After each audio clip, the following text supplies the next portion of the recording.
ఇప్పుడు ఇంటి దగ్గర నుంచి బయలుదేరాను, నాకు ఒక పైలట్ ఎస్కార్ట్, ఎంతసేపు బయలుదేరుతాను, మీకు ఎందుకు ఫోన్ చేశాను, ఒక 10 నిమిషాలు నేను వచ్చేసాను అంటే పలానా టైం నుంచి పలానా డిస్టెన్స్ నేను రావడానికి ఒక 10 మినిట్స్ పడుతుంది కాబట్టి నేను అంత ఎగ్జాక్ట్ గా చెప్పుకుంటున్నా.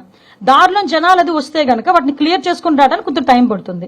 కానీ ఇతగాడు ఏం చేస్తున్నాడంటే జనాలందరినీ మా పోలీసులు ఎవరైనా గట్టిగా రోప్ పార్టీ పట్టుకుని ఆపారనుకోండి, పోలీసులు ఏంటది దాన్ని ఏమంటారు, మమ్మల్ని ఇబ్బంది పెట్టేస్తున్నారు, పోలీసులు వైఖరి నశించాలి అని మాట్లాడతారు. ఈ రోజు మీ వాళ్ళేమో ఎలాగో నిజంగా చెప్తున్నా, ఈ మాట అనకూడదు, ఒక ఉన్మాదుల్లో రప్పించుకుంటున్నారు. మీరు రప్పించుకొని ఒక రోప్ పార్టీ పెట్టి అంటే 90 కిలోమీటర్లు నేను రోప్ పార్టీ పెట్టగలనా? ఊర్లోకి రాగానే అతను దిగితే రోప్ పార్టీ పెట్టగలరు ఎవరైనా? ఆయన దిగిన తర్వాత నడుచుకుంటూ వెళ్తూ రోప్ పార్టీ పెట్టగలరు. నువ్వు వెహికల్తో వెళ్తుంటాను, హైవే మీద వెళ్తుంటాను, 90 కిలోమీటర్ల మీద వెళ్తుంటాను అంటే రోప్ పార్టీ పెట్టమంటే ఎలా అవుతుంది? నువ్వు 90 కిలోమీటర్ 80 నుంచి 90 కిలోమీటర్లు వెళ్ళడానికి నీకు ఎన్ని గంటలు పట్టింది? అంటే మీరు ఏ స్పీడ్లో వెళ్ళారో ఒకసారి ఆలోచించుకుంటున్నారా?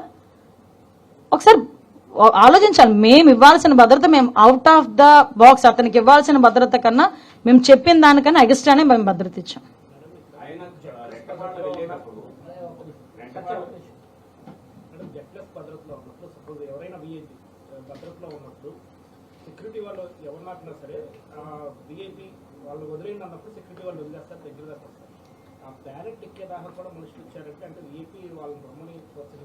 ఎగ్జాక్ట్లీ.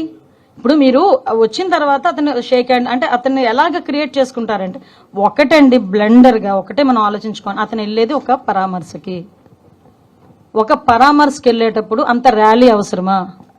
అంత బల ప్రదర్శన అవసరమా?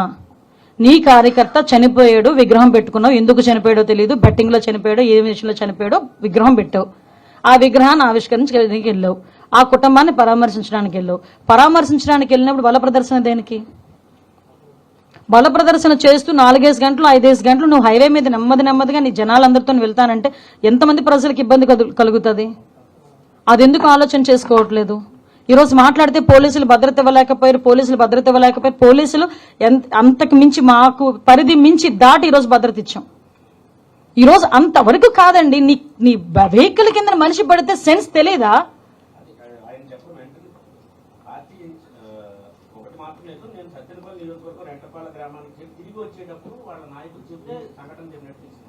కాదండి, చిన్నది అడ్డు తగిలితేనే రాయి ఎక్కితేనే తెలుస్తుందండి. మేము వెహికల్స్ లో తిరిగిన వాళ్ళమే, చిన్న రాయిగా మా టైర్ దాటి వెళ్తుంటేనే మాకు తెలుస్తుంది. అతను మూమెంట్ అక్కడ ఎవరో ఒకరు చెప్తున్నారు, మీరు వీడియో క్లియర్ గా చూడండి, కింద ఎవరో పడుతున్నారు అని చెప్తే తీసి లాగేశారు పక్కకి. చెప్తున్నారు కదా, అప్పుడైనా ఆపాలి కదా.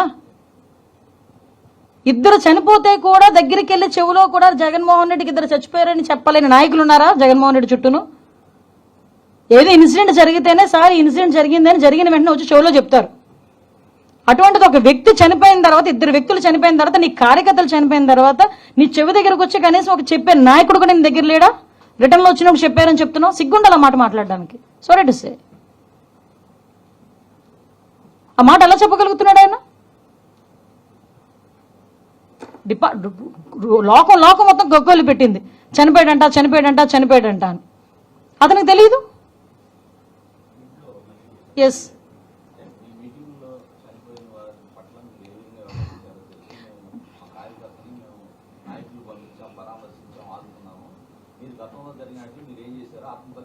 ఎగ్జాంపుల్ చెప్తానండి.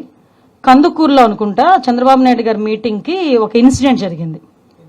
8 మంది ఎంతమందో అక్కడ ప్రాణాలు కోల్పోవటం జరిగింది. ఇమీడియట్ గా మీటింగ్ ఆపేశారు.